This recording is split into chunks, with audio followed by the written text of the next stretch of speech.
I find it quite peculiar that this recent social media trend by certain content creators, female content creators, and one male content creator in particular, talking about abort black male children.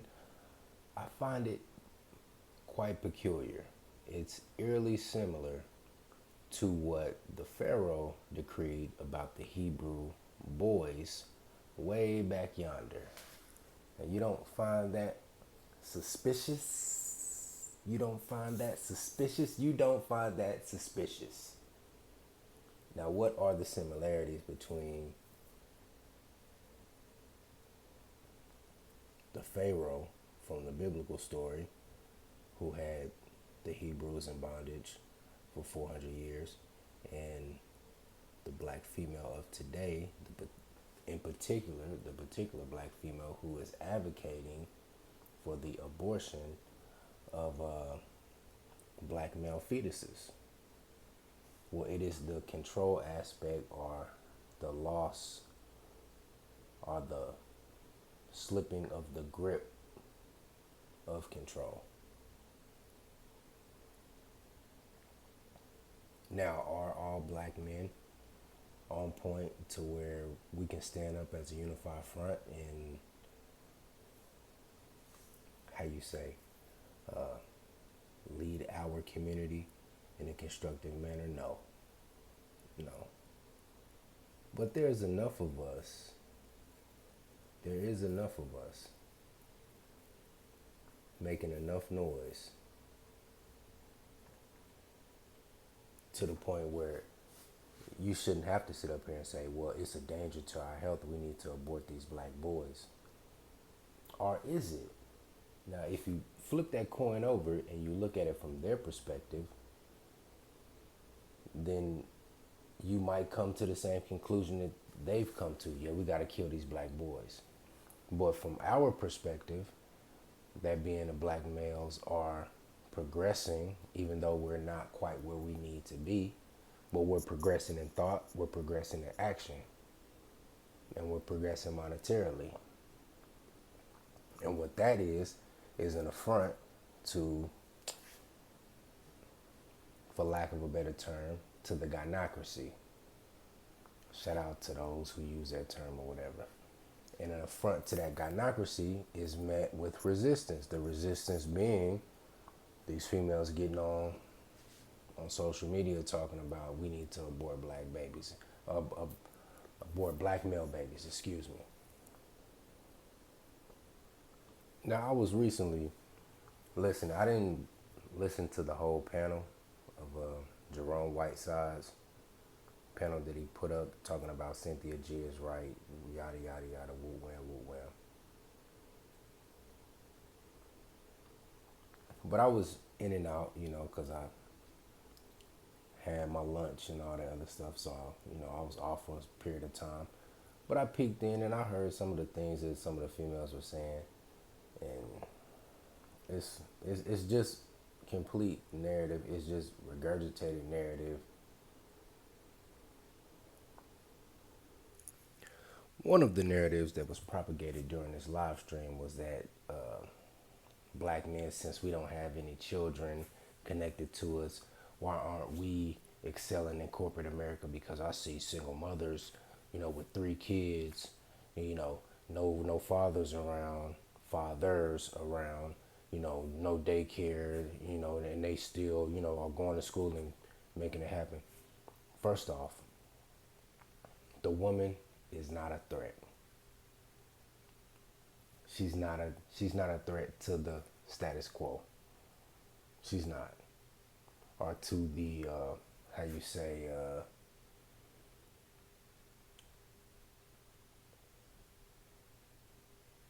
the portion of society that is in control, the controlling aspect of society. She is not a threat to that. So they can let her move freely across the chessboard as she will. Because all the resources that she amassed from whatever career field that she's in, she's just going to spend it on hair weaves, girl strips, nails, eyelashes, and bullshit. You know, I'm being a little bit hyperbolic, but you get my point. They're just gonna spin it on bullshit. The black male, however, is the most targeted demographic of peoples in America, and it's not even close. It's not even a close second.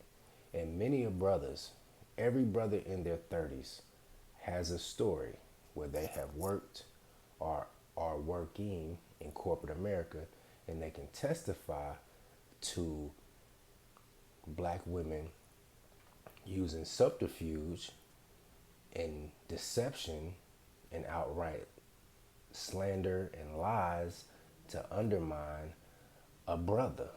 We've all seen, if you're in your 30s, trust me, and you've been working since 16 to 18 years old and you're in your 30s, you've been on a job where you've seen a female, a black female in particular, or black females click up and put a hit out on a particular brother. We've all seen it. And if you're in your 20s, just keep on living. Just keep on going to sleep and waking up. You'll see it. You'll see it. As COJ says, the liberal black female is not your friend. She is not your friend. And unfortunately for us, we don't find this out until we're in our 30s, when we're already too deep off in the game. They come in to the adult world with the orientation that the black male is my competitor. I must subdue him. I must subvert him. I must overcome him. I must triumph over him. They come in straight out of high school with that orientation. And I can understand a lot of the frustrations of some of the black males that come on these panels, especially the more fervently toxic black males who get on these panels and spew a lot of, profanity, cussing out the ladies and whatnot. I can understand where they're coming from, because they might not be able to vocalize it in the manner in which I am, but they're feeling a similar way, in the way that they're expressing their frustration is their inability to articulate it in the manner in which I can, because as black males, we are programmed from little boys to uplift, protect, boost up black girls, black females, black women. That's what we're taught from children a lot of the times by our single mothers. And then when we get into the workplace, we get into the real world, corporate America, we find out that for all our upliftment and all our,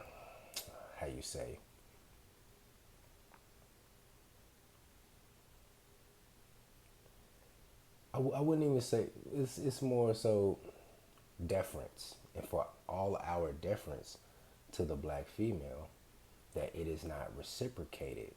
It is in fact met with skullduggery, venom, just outright conniving, And the Bible says, that you should not repay good with evil,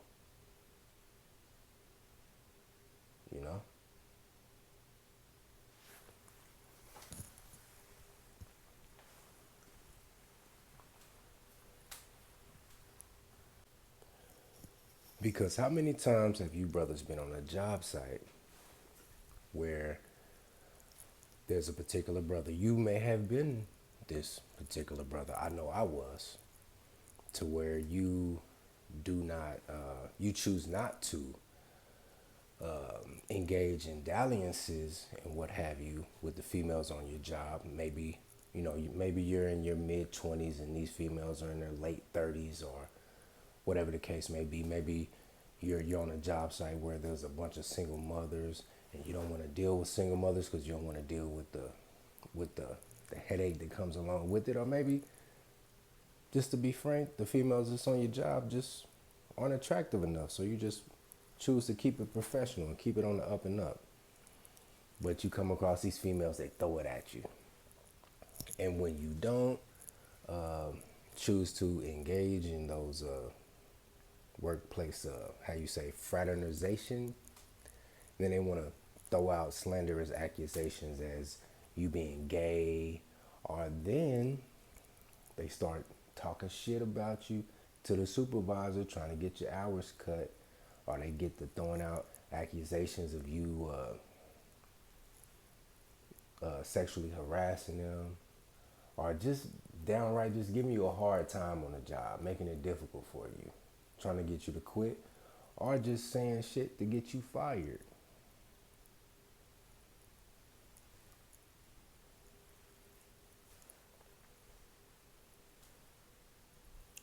Now, it's a tough road to hoe. It's a tough road to hoe. When you're public enemy number one in society, public enemy number one with a bullet, and your number one competitor is your female counterpart. I mean, Sharon Stone off of Total Recall. And this crosses all social strata. This is from the hood all the way to the boardroom, you know, because many of brothers from the hood can attest that they had a partner, or whatever, a homie, you know what I'm saying, a running mate, if you will, that was dealing with a female. Then this particular female wasn't, she may have been upset by something that she wasn't getting from this particular gentleman. Or, you know how females never satisfied about anything. You could have just not supersized her fucking value meal from McDonald's, and that was enough to make her flip. You know what I mean? But whatever the case was, she flipped and started fucking with the ops, right? Now she telling the ops, oh, he stay over there off of 39th and Agnes. Or he stay off of 45th in Montgall. Or shit, he stay off of 63rd in Bell Fountain. Yup. And he got these two cars, him and his cousin switch cars.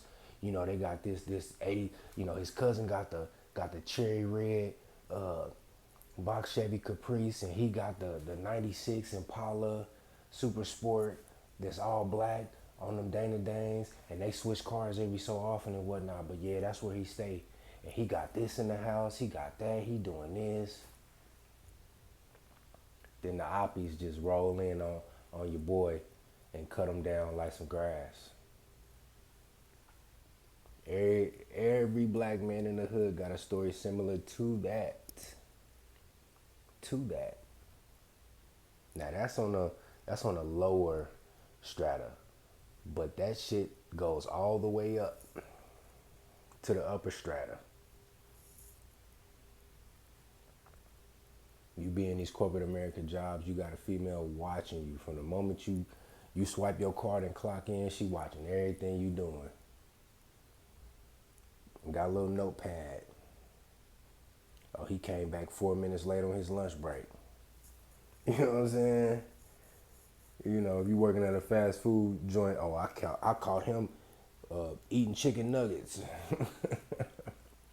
He made 2 double cheeseburgers and slid them up under the whatchamacallit and didn't pay for them. You know what I'm saying? I'm telling you. And that's a hard pill to swallow for a lot of black men. It really is. That's a hard pill to swallow. Cause I mean, mama, and your little sister, and your female cousins, and your nieces. It's hard to look at them like that. It's a tough pill to swallow, cause you gotta look at these females in your family.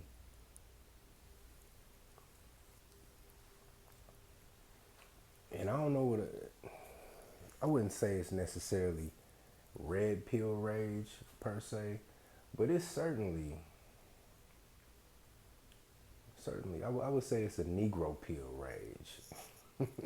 When you hear these brothers get on these panels and really express, their venom about what's going on in society today as it pertains to the between them and their woman, quote unquote, their woman. It's more of a Negro pill rage. But yeah, on this particular live stream, there was a few things, other narratives that were said, such as single mothers are killing it with no help. Like, come on, bruh. Come on. And she said it with so much conviction. This female that said this shit, she said it with so much conviction. Like, come on, bruh. We are like, bro. I remember one time in particular, I was at a Walmart. This Walmart is in Kansas City. If you're familiar with Kansas City, it's the Walmart on Blue Ridge. East side shit. You feel me? Anyway, this was a long time ago. It's like probably over 10 years ago. I'm going through Walmart, right? Pushing my cart. I'm shopping, getting food, getting little things and whatnot. This female, she had 2 kids. She was probably around my age, maybe a little older or whatever. Mid 20s or whatever, early 20s, mid 20s or whatever. She had 2 kids. She had a long, like, full body mirror in her cart. Little boy was in the cart with the mirror. He's jumping up and down and, he steps on the mirror and breaks it, just shatters it. And I hear it, I look at her, I'm looking at the whole thing. I look at her and she just put her hand on her head and just put her head down like she was just done. She was completely done with this whole single mom thing. Needless to say, she took the mirror out of her shopping cart and set it down. And I'm just like, damn. I'm just looking like, damn, she looking hella stressed. You know what I'm saying? But that's just a anecdotal. That's just an anecdotal example of how stressed these single moms are. I mean, you see it all the time. See it all the time. But they have to be a good soldier, and they have to soldier through and be a strong, independent black woman, and you can see that it's cracking their psyche. Their psyches are cracking. They are cracking. And this whole we must abort black males and yada yada, that is an offshoot of their psyches cracking. When you call for the genocide of your male counterparts, your psyche is broken. So no, single mothers are not killing it. No, they are not. And with no help, like, come on, bro. Like, all the subsidies that they get, even with no child support, they can go file for some sort of public assistance, And then not to mention with the civil rights deal, how they are a double minority. Like, come on, bro. Like, this shit is too easy, bro. Like, it's too easy to debunk. That's why I don't even get on and argue. I just get on my own little shit and do my 2-step. But to just say that they're doing it with no help, like, come on, that's far-fetched. Big Daddy government is helping them by far. And but there was something that was said that I do agree with, that black men are concerned with pussy more so than they are concerned with success. I do agree with that. And this particular female brought up that, you black males need to self-actualize, and, I'm hearing a little bit of my material in there. But anyway, that's besides the point. I do agree with that. that's one of my biggest critiques of black men. That for the most part, we are obsessed with slaying pussy. Too many of us wrap our whole identities up in betting as many women as we possibly can. And that is that's our major downfall. That is our major downfall. So I do agree with that point. And another point, another narrative that was vague. You had this African chick that hopped on there, and she got to talking in vague, you know, generalities and shit. You gotta watch these snake oil salesmen type of motherfuckers. When they make vague statements and they don't really put anything sharp to it, or it's nothing concrete to it. It's just like you can just fill it in. Like your imagination is just left to fill in the blanks. Like this African chick said that she works with a female who's like a single mother of 3 or something like that, and how she has no daycare, whoop de whoop de woo, cry me a river, make me a wham burger with a side of French fries or whatever. And somehow she always finds a way to make something happen. What does that mean? Make something happen. Now, see, if I was just an acolyte of these particular of this particular school of thought, then I would just automatically fill in, oh, she made something happen because she braided, 3 customers' hair and did a lace front weave, or did some chick's eyelashes and just came up with enough money to pay the light bill. Something happened, making something happen that way. Or, she got out there and, she went home, tucked the kids in, and then, did DoorDash for 3 to fucking 1 in the morning. Then came home, got to sleep at 2, and woke up at 4 to get the kids ready for school, type of shit. Like when somebody makes a statement that vague and that general, your imagination, depending on your school of thought, will just fill in the blanks.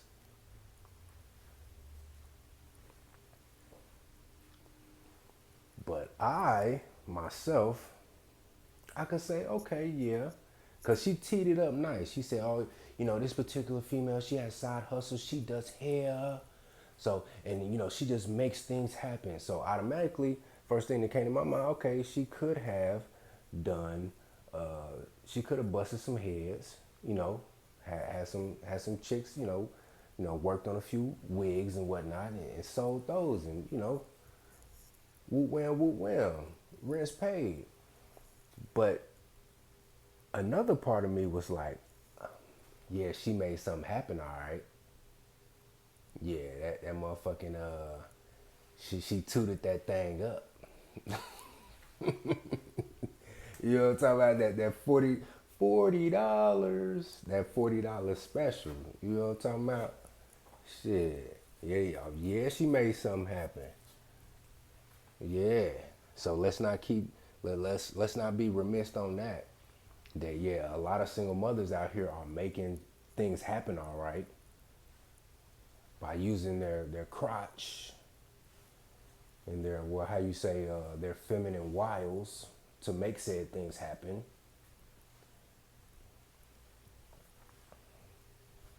Very unladylike. But they're not just making things happen. Like come on, bro.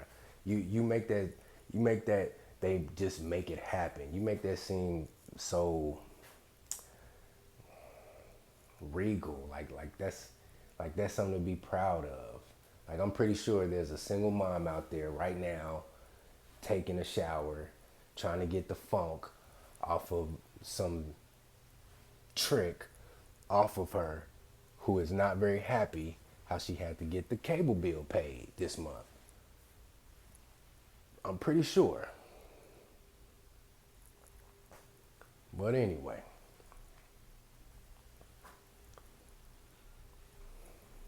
Should they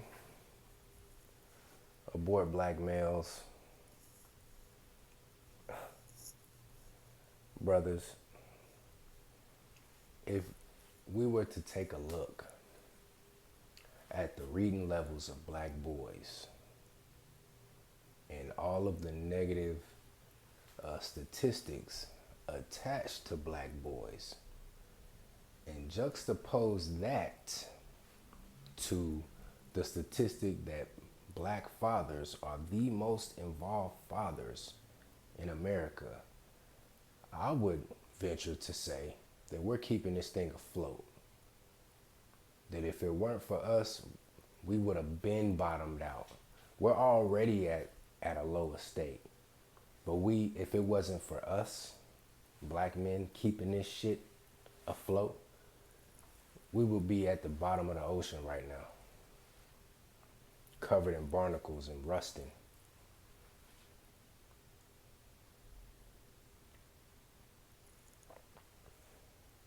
Black men just like you and me have been patching these holes in this ship for the past 50, 60 years. Whether it be, back in the day when brothers were stepdaddies and whatnot and all that other stuff and what have you. But this is just a cry. This is just, in my opinion, the death throngs of their fleeting grip on the black community. That's all it is. They're coming out of power, so this is their last attempt to try to maintain power and control. But yeah, man, that's all I got on that, man. Get up on that.